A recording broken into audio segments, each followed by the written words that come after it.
Bonjour à tous, bonjour à toutes et bienvenue sur la chaîne du Dragon, la seule chaîne qui n'a pas la langue dans la poche. Bon, je vous ai fait un petit montage, je vous le mets tout de suite, après je vous parlerai plus longuement.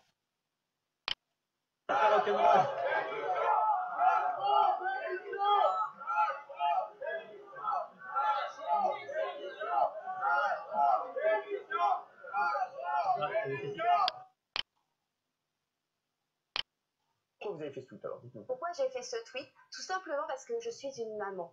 Et qu'en tant que maman, je refuse l'avenir que vous proposez aux enfants. À mes enfants. Je refuse un avenir avec un QR code pour faire les activités du quotidien. Un avenir avec un pass sanitaire pour avoir accès aux soins.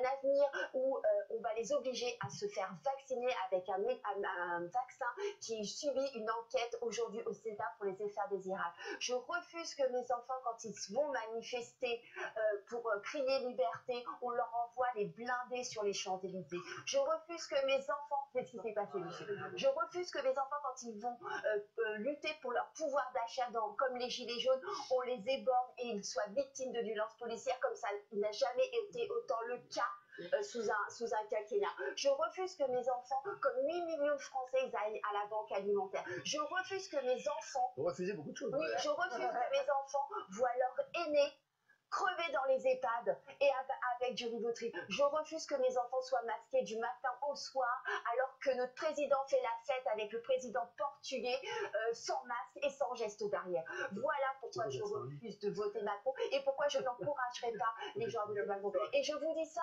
en ayant voté moi-même Macron il y a 5 ans. J'ai fondé énormément d'espoir sur sa candidature. Mais croire aujourd'hui qu'Emmanuel Macron est un homme démocrate et un homme de gauche, c'est se fourvoyer totalement.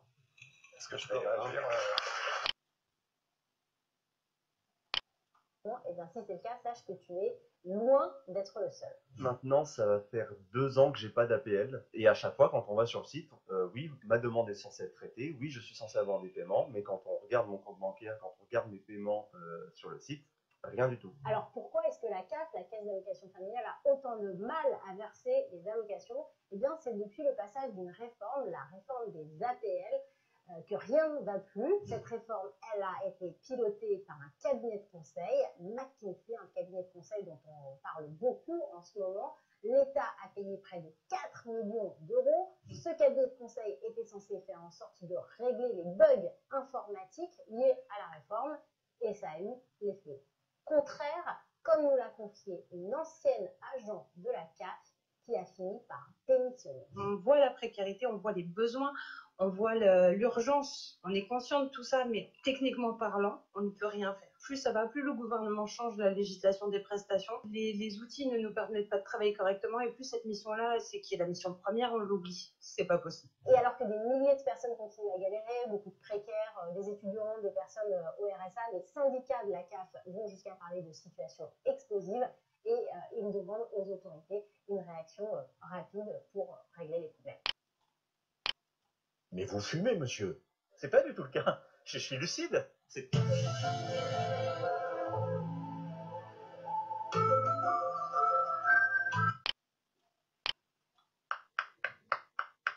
Dans les 5 années à venir, je vais vous enculer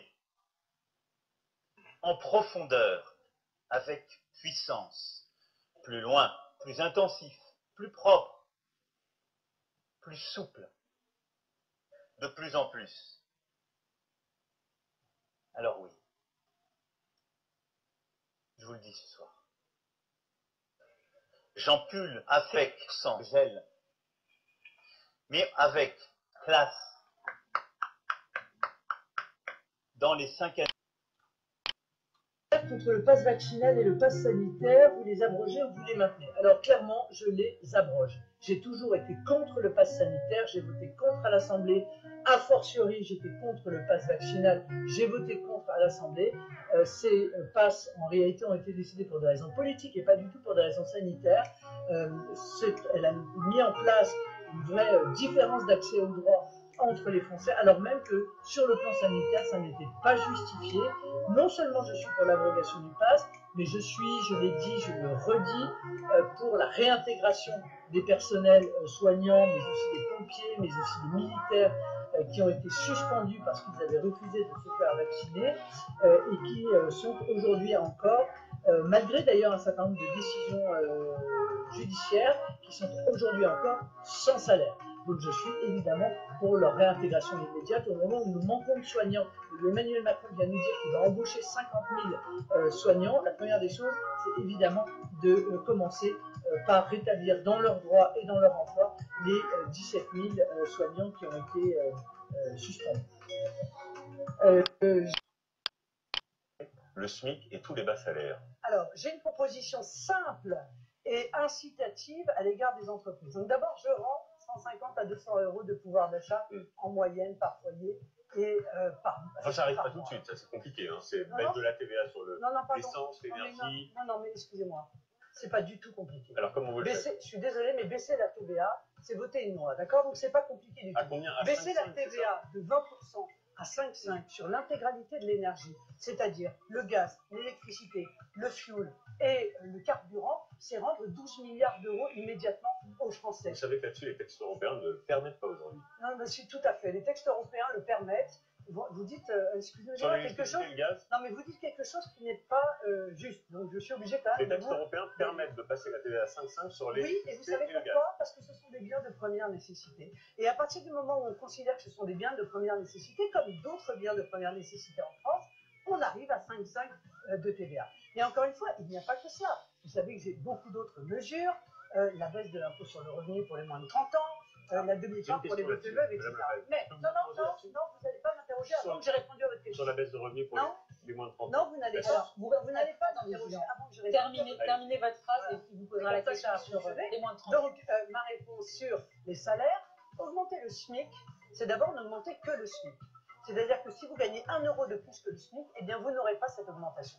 Et moi, je tiens à faire en sorte que les classes moyennes, qui sont toujours les sacrifiées en fait des mesures qui sont proposées, puissent bénéficier également d'une augmentation de salaire. Je viens donc dire aux entreprises, si vous augmentez l'ensemble de vos salaires de 10% jusqu'à 3 fois le SMIC, alors je gèlerai les charges patronales subséquentes. Pourquoi je le fais?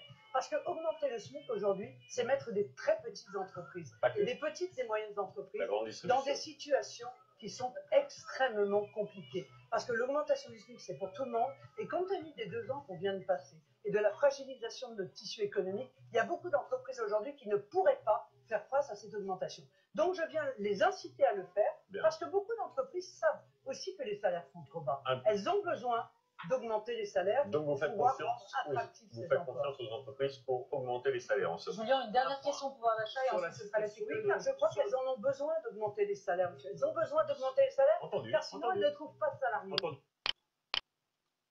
Voilà, je ne saurais même pas quel mot employer. Je me demande même comment est-ce qu'on peut avoir envie qu'Emmanuel Macron se représente. Alors, moi, pour plusieurs raisons, hein. Je rejoins plusieurs commentaires qui ont été faits. Est-ce qu'aujourd'hui, la question se pose, est-ce qu'on est mieux aujourd'hui en tant que Français? Est-ce qu'on est mieux aujourd'hui qu'il y a 5 ans? Est-ce que la France se porte mieux aujourd'hui qu'il y a 5 ans? Est-ce que la France se porte mieux? Alors moi, en tant que soignante, quand j'entends par contre que Emmanuel Macron et son gouvernement ont bien géré la crise, ça me fait bondir. Mais bondir. Parce que quand je vois la galère dans laquelle on a été au temps du plus fort de la crise l'année dernière, quand certains de mes collègues, malheureusement, ne sont plus là aujourd'hui parce qu'ils sont décédés, on avait des masques. On avait des masques pour 2 jours. On était obligé de porter le même masque pendant 2 jours parce qu'il n'y en avait pas assez pour tout le monde. On était obligé de faire des surblouses avec des sacs poubelles. On voyait les gens, les lits, au lieu d'avoir ouvert des lits, puisque bien sûr, avant la crise Covid, il y avait déjà des problèmes de services qui étaient fermés et de lits qui étaient fermés. On a alerté, on a crié tant qu'on a pu. Personne ne nous a entendus. Les lits n'ont pas été ouverts, ils ont été fermés au contraire. Et là, on vient me dire aujourd'hui, ah ben oui, mais il a bien géré la crise. Non, mais c'est une blague. Et pour la fin, on garde le meilleur pour la fin. Je ne rendrai pas la vaccination obligatoire. La vaccination sera rendue obligatoire. Je ne rendrai pas la vaccination obligatoire. La vaccination sera rendue obligatoire. Bon, la jeune fille que vous venez de voir là, c'est une jeune fille qui est décédée à l'hôpital aux urgences. Ok.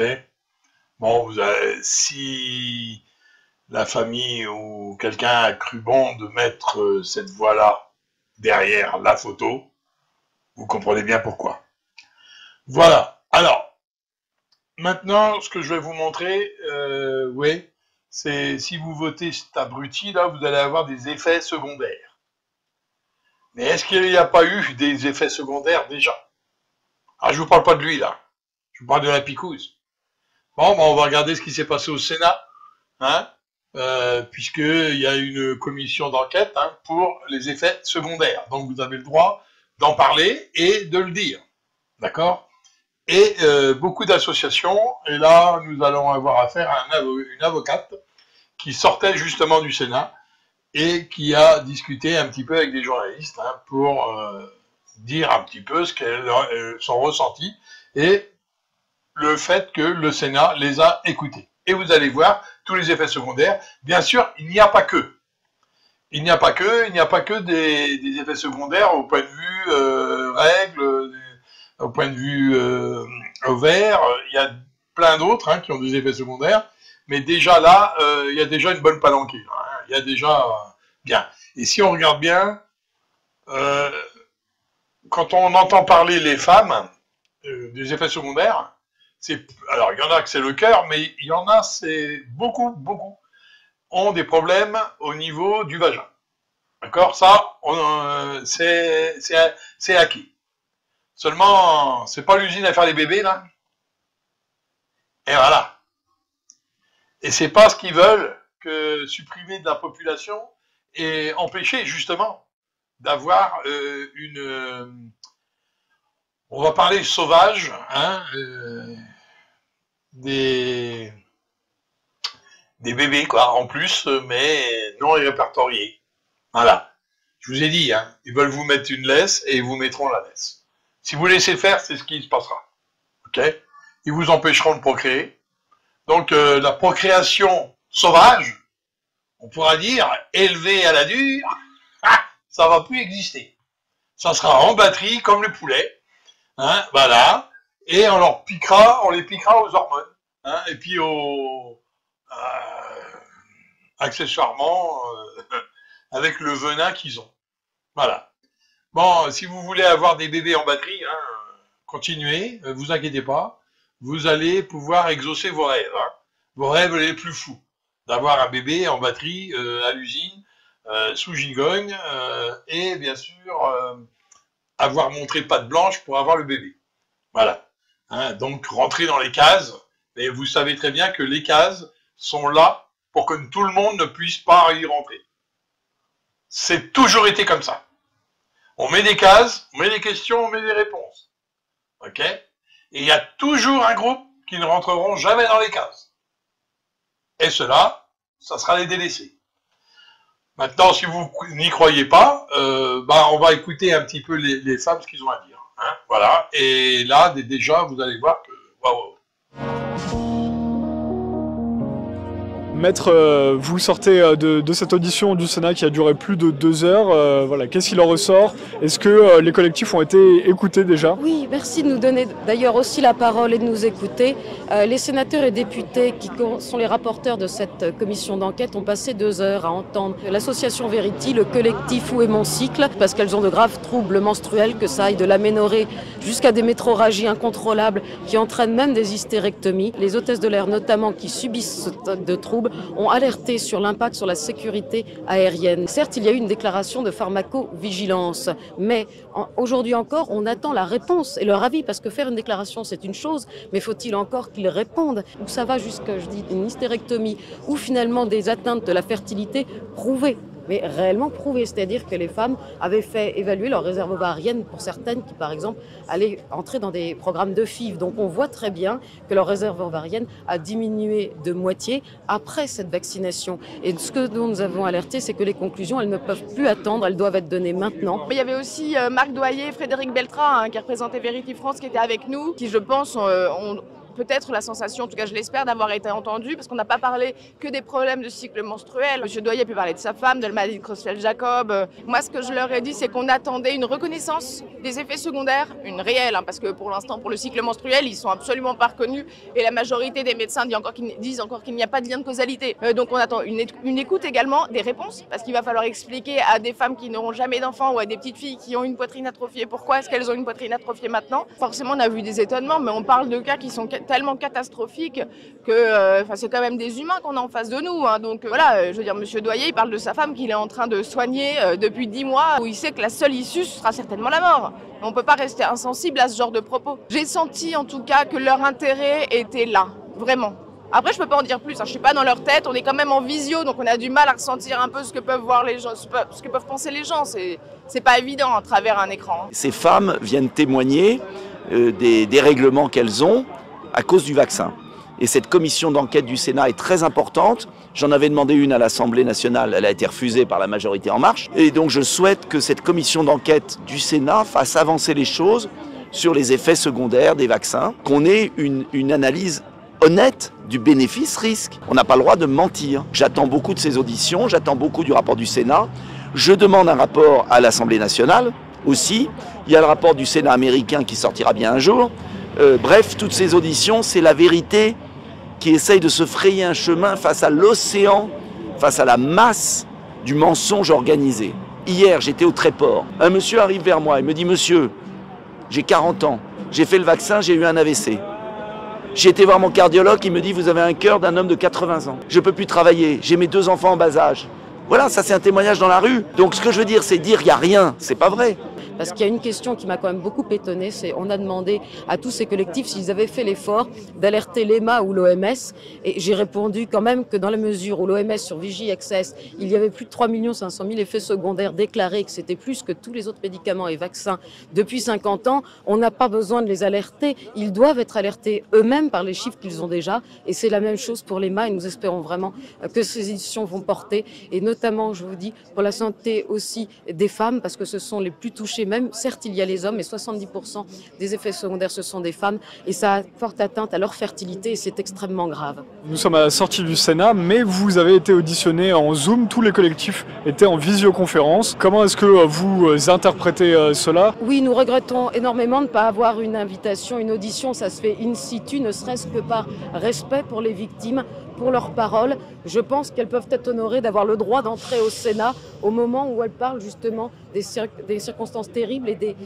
effets terribles qu'elles ont ressentis. Je trouve que c'était quelque chose qui n'était pas normal vis-à-vis des victimes, et par ailleurs, je pense aussi que ces auditions doivent être publiques au plus vite. Il ne faut plus attendre. On a déjà tous les signaux d'alerte. Il faut diffuser ces auditions pour que chacun, et notamment les femmes et les jeunes filles, ait une information loyale et transparente sur les conséquences potentielles de la vaccination et ses bénéfices et ses risques. Moi, je trouve ça toujours beaucoup plus agréable de parler aux gens de vive voix, en visu, de toute façon, plutôt que derrière un ordinateur et un écran. Ça, c'est clair que ça n'aide pas, je trouve, à transmettre réellement les informations. Mais bon, on a quand même fait tout ce qu'on pouvait pour être entendu, et je pense qu'on a reçu quand même une écoute attentive, vraiment. On n'a pas le droit d'imposer un vaccin de fait, qui est une injection d'ailleurs expérimentale, à des gens qui n'en ont pas besoin. Et s'ils l'acceptent, c'est leur liberté, mais qu'on ne nous l'impose pas. Et s'ils l'acceptent, ils ont le droit d'avoir une information juste. C'est pas nous qui sommes des obscurantistes, c'est eux qui sont des obscurantistes et des malades.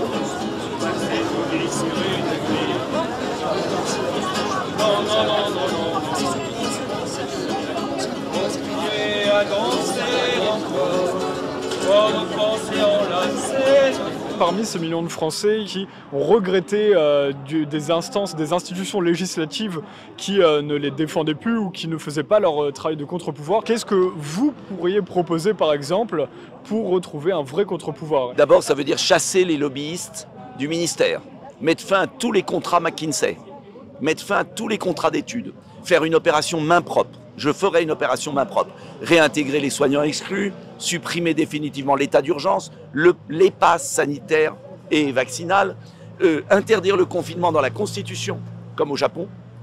En un mot, garantir les libertés.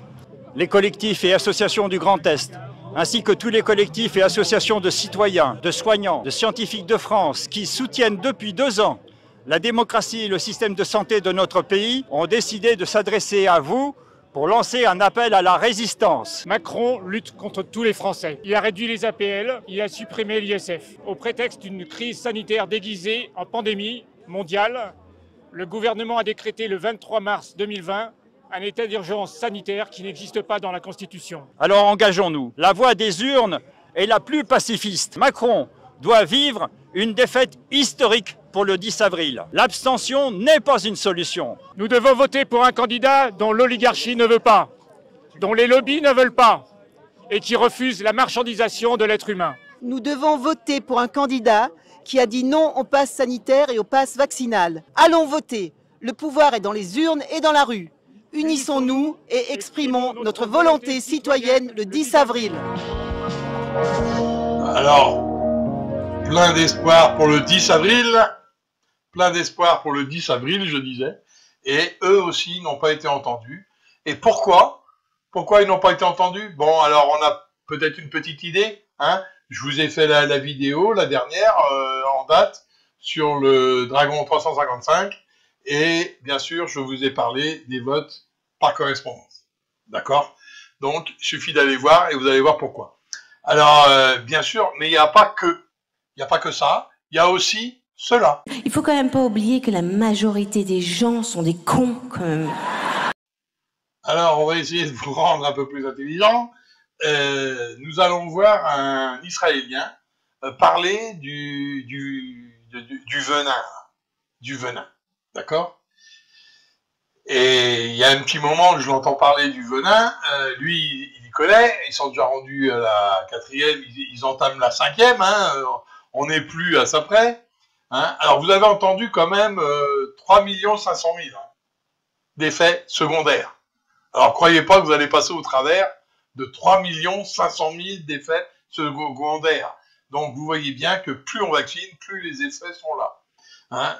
Donc, c'est bien ce que je vous disais. Hein. Encore une fois, là, les chiffres ne font que le confirmer. Alors, pour ce faire, là, je vais vous montrer déjà un Israélien qui parle, alors c'est un docteur hein, qui est sur le tas déjà, et qui travaille dessus. Hein. Donc, un Israélien qui parle du venin, et qui ne parle pas dans le bon sens du terme. Pour eux, hein. Pour nous, oui. Il suffit d'écouter, et vous aurez des tenants et des aboutissants. Et vraiment, là, vous allez voir que c'est pas un doux rêve de ma part, hein. C'est pas du complotisme.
Donc là, comme je vous disais, hein, si on se réfère à tout ce qu'on entend, à tout ce qu'on voit, à tout ce qu'on voit comme effet secondaire, bien sûr, il n'y a pas que, hein, il n'y a pas que ça. Il y a aussi les effets qui correspondent aux hommes, hein, sur les roubignoles. Il y en a d'autres, c'est le cœur, d'autres, c'est le cerveau, d'autres, c'est un peu partout, hein, faut pas rêver. Donc là, vous comprenez que le deuxième de Georgia Yellowstone, le deuxième commandement, qui est la procréation, hein, ni plus ni moins, hein, qui vous dit que la procréation, il faut qu'elle soit guidée. Et ben là, on n'est pas loin de vous guider. C'est-à-dire, on vous rend stérile, et puis après, on vous dit, si vous voulez un gosse, il va falloir nous écouter. Voilà. Ça vous donnera un peu ça dans le futur. Voilà ce que vous préparez pour vos gosses, hein. Comme vision du futur. Il y a mieux quand même, hein. Moi, je me rappelle, quand on était gamin, tous combien on est là, hein, notre vision, c'était pas ça, hein. Notre vision, c'était autre chose. On avait de belles intentions. On est d'accord? Alors arrêtons, hein. N'ayons pas une vision troquée pour nos gosses, hein, pour leur avenir à eux. Alors, bien sûr, les gosses sont devenus grands, surtout les nôtres, donc maintenant, c'est à eux, d'avoir une vision sur l'avenir, sur autre chose que ça. Hein. Ce que tout parent rêve, je ne sais pas si vous rêvez de ça, mais que tout parent rêve, c'est que les enfants sont mieux que nous. Sinon, ça sert à quoi? Hein? L'évolution, ça sert à quoi? Ça sert à emmerder le monde, c'est tout. Alors, si vous devenez plus con, c'est con, hein? Qu'à me le dire. Voilà. Donc, on va essayer d'être plus intelligent, d'être plus scotch, d'être plus haut. Mais ça n'a pas l'air, hein? Ça n'a pas l'air. Non, ça n'a pas l'air du tout. Même. Enfin, laisse tomber. Vous verrez bien, vous vous mettrez dans les cases qu'il faut, hein? Puisque moi, je veux pas faire de cases. Ah non, non. Sinon, tout le monde ne rentre pas, et puis là, ça va être la bousculade à l'entrée. Bon, de toute façon, je vais vous faire écouter autre chose. Hein. Il n'est pas fini. Ah, il n'est pas fini. Il n'a pas fini avec ça, lui. Donc, comme il n'a pas fini avec ça, il va vous montrer un petit peu un interview qui a eu lieu au mois de février. Et vous allez voir qu'il n'y a pas que les gens comme moi qui sont devins. Hein. Vous allez voir, il y a des devins inexplicables. Mais quand même, ils ont vu votre avenir. Ah, bref, à courte échéance, c'est sûr. Ils l'ont venu au mois de février, ils vous ont dit ce qui allait se passer au mois de mars. C'est déjà bien. C'est déjà bien pour des novices, hein, sur les prévoyances et les prophéties. Bon, c'est pas des prophéties, hein. Il suffit de connaître un peu le sujet et vous comprenez qu'on n'avait pas tort. Alors, et donc je vais vous faire confirmer tout ce que je vous ai dit jusqu'ici par quelqu'un qui n'a rien à voir avec moi, pour le coup, hein, et par deux personnes en plus. Alors regardez ça, et c'est un interview au mois de février, et qui vous disait ce qui allait se passer au mois de mars, puis au mois d'avril, puis après aussi. Et moi je vous ai déjà prévenu. J'avais pas vu ça, sinon je vous l'aurais déjà mis. Hein. Vous comprenez bien. Je l'ai récupéré en faisant quelques recherches, puis je suis tombé dessus, quoi. Voilà. Hein, parce que lui, il m'intéresse pas plus que ça, mais là, pour le coup, il a raison. Ce vers quoi on va aller, si Macron repasse, j'en suis absolument convaincu. Parce que là, ils ont préparé le terrain pendant 2 ans. Ils ont formaté l'Union européenne, vient de prolonger d'1 an, déjà, jusque juin 2023, le pass sanitaire européen. Il a quand même annoncé, le ministre de la Santé souhaitait la fin du pass avant juillet. Vous y croyez tous là? Alors moi, je pense possible qu'il y ait avant la présidentielle. Avant la présidentielle. Comme par hasard. Non, mais c'est très sérieusement, vers mi-mars. Parce que là, il va laisser le temps à son électorat de réclamer la fin du pass avec l'effondrement d'Omicron, etc. Pour l'instant, ce serait trop tôt parce que son électorat veut encore le pass. Donc avant, il va attendre mi-mars. Il va le retirer comme une espèce de...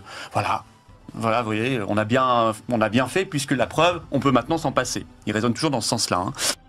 Moi, je dis attention, s'il est réélu, On a le pass, peut-être pas le lendemain, mais dès l'été suivant, en prévision, ou l'automne, ou en prévision de l'automne. En prévision du futur variant, comme ils nous ont fait le coup l'été dernier où il se passait rien, mais en prévision de... Vous pensez qu'il va l'enlever juste avant la présidentielle pour éventuellement le remettre après? Ah oui, mais il ira même probablement plus loin. C'est écrit en toutes lettres, le pass écologie. Ça vient de sortir, c'est les jeunes macronistes, les jeunes avec Macron, les JAM, le pass écologie. Et vous avez le même jour Attal, porte-parole du gouvernement, qui fait une interview aux Parisiens et qui dit maintenant il faut un système où les devoirs seront supérieurs aux droits. Alors là, j'invite tout le monde à aller voir, moi je l'ai ressorti, un article du Monde. Les devoirs passent avant les droits, 2 points, la définition du crédit social chinois. C'est le titre de l'article du Monde. Et évidemment, il ne l'aurait pas écrit maintenant parce que c'est gênant pour le gouvernement, puisque c'est exactement la formule et au mot près de Gabriel Attal. Donc ce vers quoi on va aller, si Macron repasse, j'en suis absolument convaincu. Parce que là, ils ont préparé le terrain pendant 2 ans. Ils ont formaté les cerveaux. Et donc ça, ils ont formaté, ils ont préparé les esprits, une société d'apartheid, de division, de contrôle, de surveillance, d'autocontrôle. C'est une société totalitaire. C'est une société totalitaire.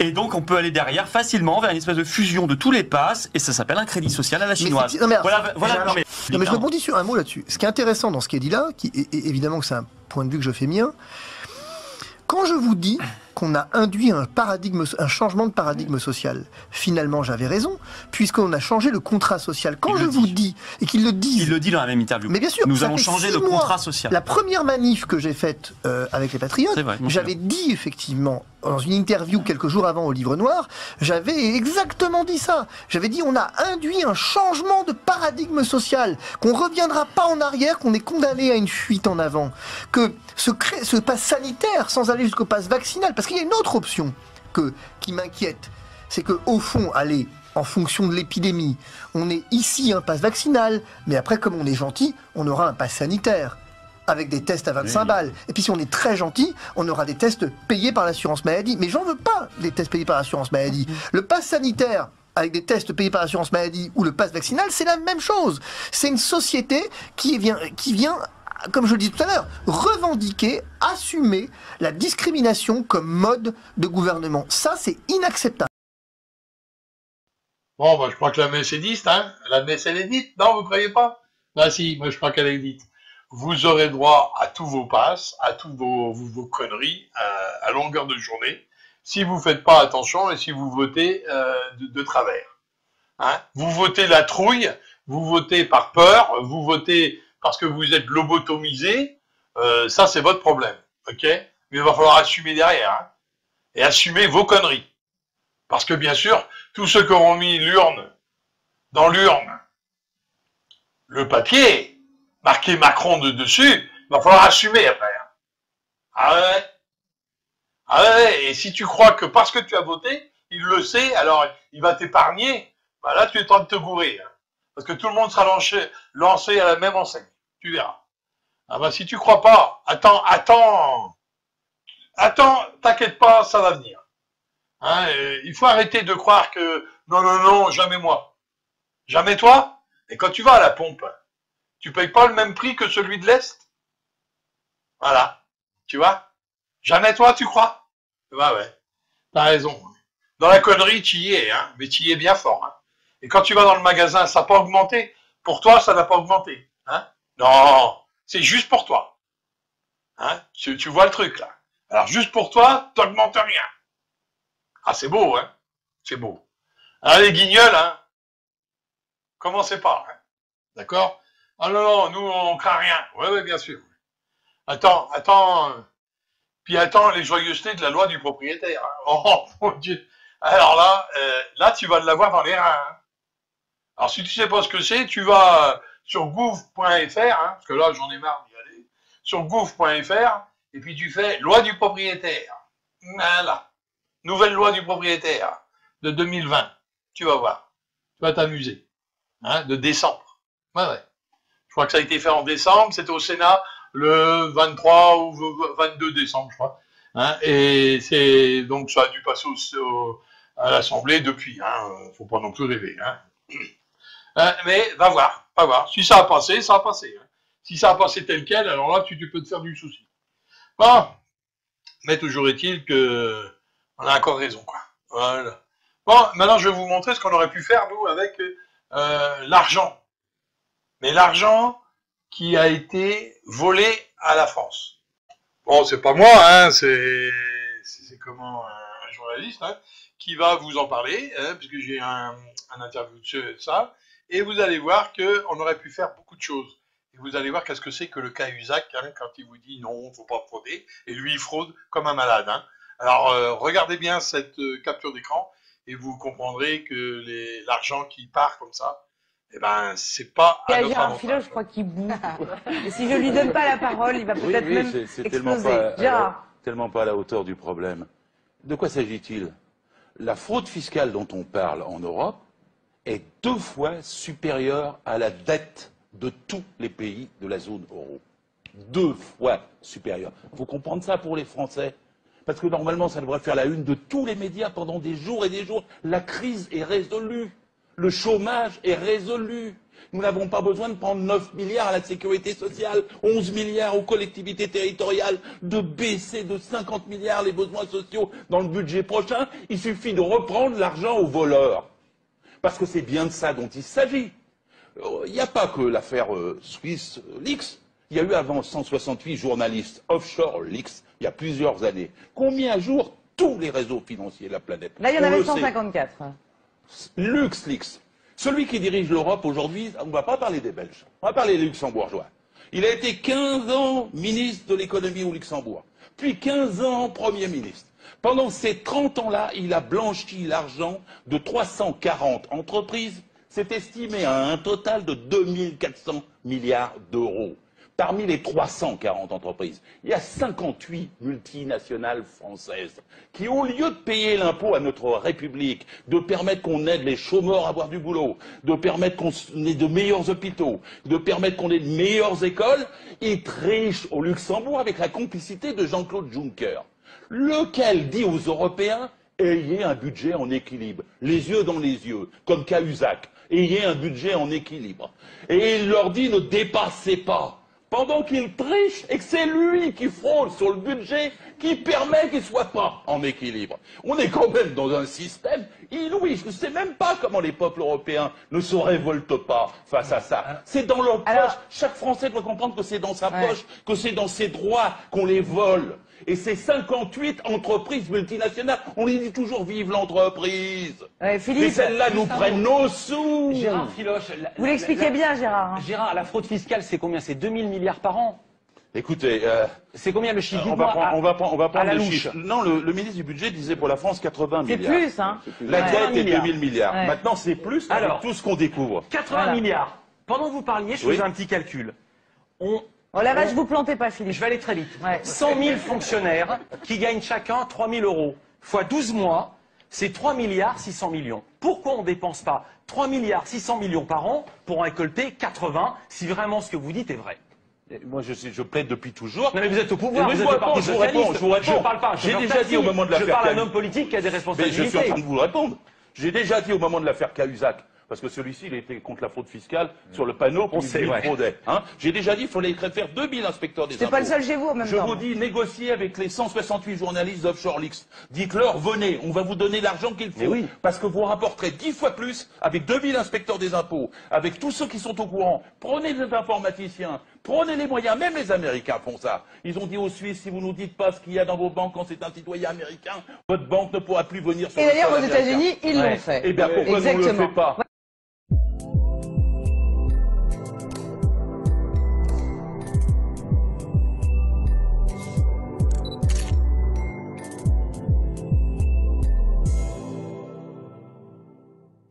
Bon, ben voilà, la messe est dite, hein, encore une fois. Bon, ben, ce que je peux vous dire maintenant, c'est qu'il va falloir voter correctement le 24, hein, puisque le 10, c'est niqué. Là, on a fait un peu n'importe quoi. Il va falloir qu'on fasse un peu mieux que ça. Et bien sûr, virer cette demi-fiante, là. Il faut la virer. Parce que 5 ans encore de ça, on va pas se relever, les gars. On se relèvera pas. Hein. Croyez pas. Hein. Alors ne me croyez pas, hein, surtout naviguez bien dans votre merde, parce que quand vous l'avez jusqu'au nez, hein, et que vous sentez la merde, vous êtes là, non, c'est pas vrai. Bon, bah ok. Surtout, ne me croyez surtout pas. D'accord? Vous le verrez par vous-même. Mais comme je vous l'ai toujours dit, une fois que vous l'avez vu, c'est trop tard. La preuve, vous avez vu le pass arriver, vous avez laissé faire, et quand vous l'avez vu dans vos mains, bien vu, tangible, et qui vous servait à aller au restaurant comme des abrutis, voilà, c'était trop tard. Plus personne ne pouvait l'enlever. La preuve, tous ceux qui ont décidé d'aller au resto, ils se sont fait faire un. Tu vois le truc? Bon. Alors maintenant que vous avez une vision assez correcte de ce qui va se passer après, j'espère que vous n'allez pas tomber dans le piège et d'aller voter cette merde. Parce que c'est ça. Hein? Jamais je me suis permis, ne serait-ce que de, même qu'ils étaient les plus voleurs des voleurs, jamais je me suis permis de dire d'un président de la République que c'était une merde. Tu vois? Jamais. Pourtant, hein, on en a eu des solides. Hein. Mais alors là, on a le pompon. Là. On a le roi des cons. Ah ouais. Heureusement qu'il ne s'appelle pas Dagobert, parce que là, dis donc, on en ferait des chansons, je vous le dis. Donc là, on a le roi des imbéciles. Le roi des abrutis. Le roi des fientes. Voilà. Voilà ce qu'on a. Alors, il faudrait peut-être enlever ça. D'accord? Parce qu'il y a combien comme ça qui n'ont aucun respect pour sa tronche à ce mec? Moi, je le respecterai jamais, ce mec. Jamais. Il peut raconter sa vie tant qu'il veut, j'en ai rien à foutre. Hein? J'en ai rien à battre. Tu vois? Jamais je peux le respecter, ce gars-là. Jamais. Il mérite ni mon respect, ni rien. Il mérite juste mon mépris. Et encore. Bon, allez. Là-dessus, je vous dis à bientôt sur une autre vidéo. Que Dieu vous bénisse tous et toutes. Il y en aura besoin. Et surtout, hein, surtout, arrêtez d'acheter de l'huile. D'accord? Parce que au début, il vous faisait chier, le gars. Donc, vous avez acheté du PQ. C'est pour ça que vous vous êtes battu pour avoir du PQ. Ah, je ne savais pas. Et ensuite, là, maintenant, là, il veut vous la mettre bien profond. Hein, comme je vous l'ai démontré dans ma petite capture d'écran et tout. dans mon montage, on va dire. Donc, vous voyez, là, attention, hein, attention. Il veut vous la mettre bien profond et que ça glisse, et tout en douceur. Et pour que ce soit tout en douceur, alors, j'aurais pas envie d'entendre la prière, la fameuse prière de, et surtout protéger notre fion, hein. Ne nous soumets pas à la pénétration, mais délivre-nous de ce con. Voilà, hein, vous voyez, ce genre de prière-là. Hein? Bon, là-dessus, je vous dis au revoir et à bientôt. Vous pouvez, cadeau, je vous la donne, la prière, vous pourrez la répéter, hein, il n'y a pas de souci.